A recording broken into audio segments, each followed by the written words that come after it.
I feel as though growing up has felt like a long series of people doing everything they can to waste my time. Have you noticed this? I'm talking about people who unnecessarily take a mile when you give them an inch. My marriage, my first college experience, my grad school experience, almost every job I had, a lot of my acting roles and music gigs, just one person after another who thought it was more important to break promises, threaten me with ultimatums, lie to my face, play politics. This is why I'm so hesitant to trust people. Always looking for reasons why people might not be good for me or why I might be bad for them.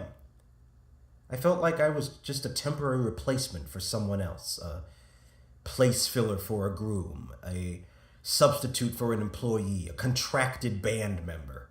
But when it affects other people with whom I've shared the struggle, it's more than just an annoyance. It hurts me deeply. There are people who have convinced my friends and me that we should trust them to maintain the good name of our graduate school program or keep their hands out of the public school system's finances or to treat us with the respect we earn by being hardworking musicians or so many other broken promises. Now, mind you, there have been good people in my life. Most of this came in the form of my mother and my brother, and my current girlfriend has been instrumental in my psychological well-being over the past 3 years, and I've got a therapist who's been there for me for more than 5. But I can count those people on one hand, and in my middle adulthood, I struggled to desire interpersonal connections with other people. In fact, I'd be lying if I said I didn't often feel a secret relief when employers deny me a job after an interview. There's a part of me that just says, and maybe this is sour grapes, but I don't know. I say, well, for all you know, you could have ended up with somebody like Dr. whomever, or Mrs. what's her name, or Professor moron who only pretends to do the job.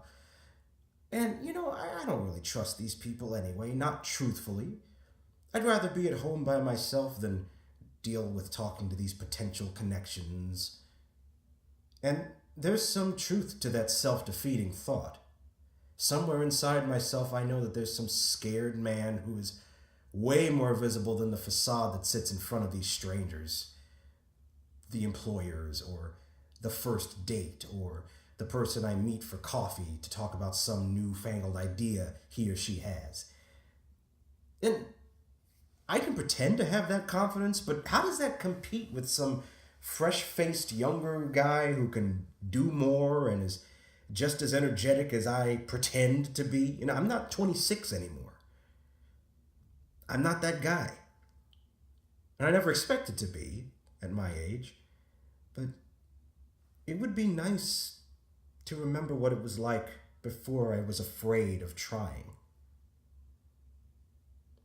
Incidentally, it took over a year to stop being afraid that my current girlfriend might treat me with the same callous indignation and intolerance that my ex-wife did. And I'm not saying I was perfect, but now I've got a woman in my life who gets my frustrations as much as I get hers and knows why the goals and dreams don't go the way that we think they will.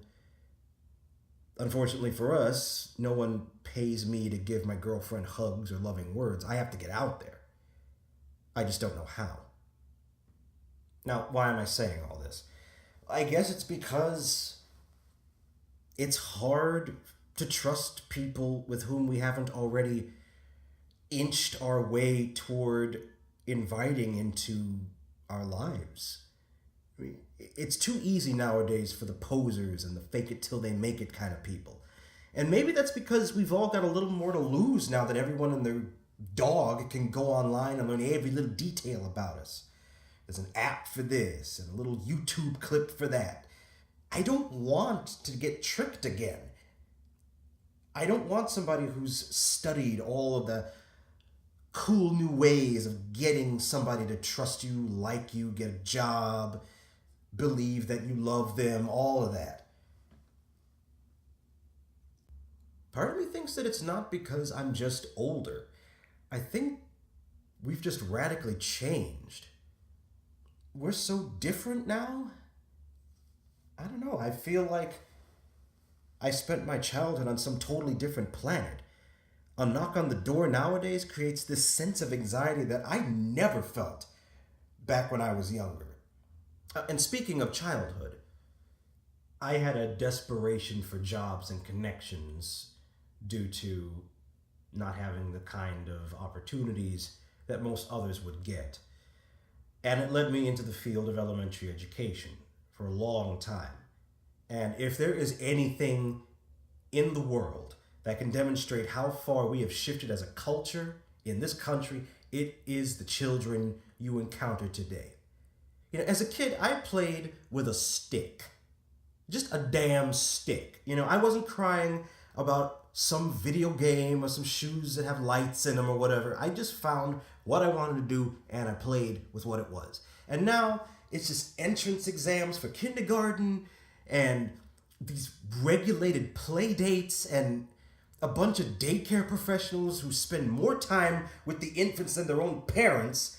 And you get these toddlers that you see with iPhones now. I mean, I never thought I'd see this stuff. Like, okay, I was at someone's house because I worked with her in order to make a song for a sketch comedy show. And this adorable kid is watching some YouTube clip of some Sesame Street episode. And I never thought I'd see the day when Sesame Street would have advertising. What, advertising? No, people who watch the show support Sesame Street because we love the show. That's it. We think the show is good for the kids. We see it, we support what we see.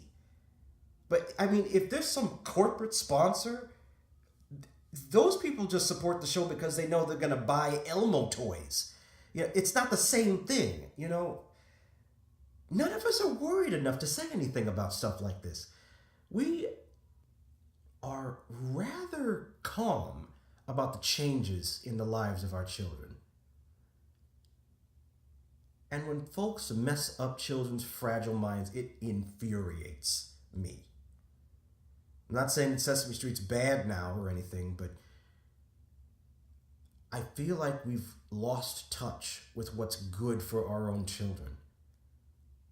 I mean, we've long since forgotten how to treat each other with respect because technology pretty much runs our lives and has for the last decade and a half at the very least. But, you know, if you waste my time, I get irritated. Like I say, you waste my friend's time or my loved one's time, I get angry.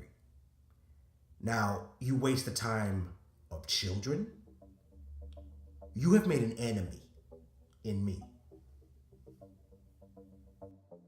We'll get to more on that later. Thanks for listening to this first part of my little rant.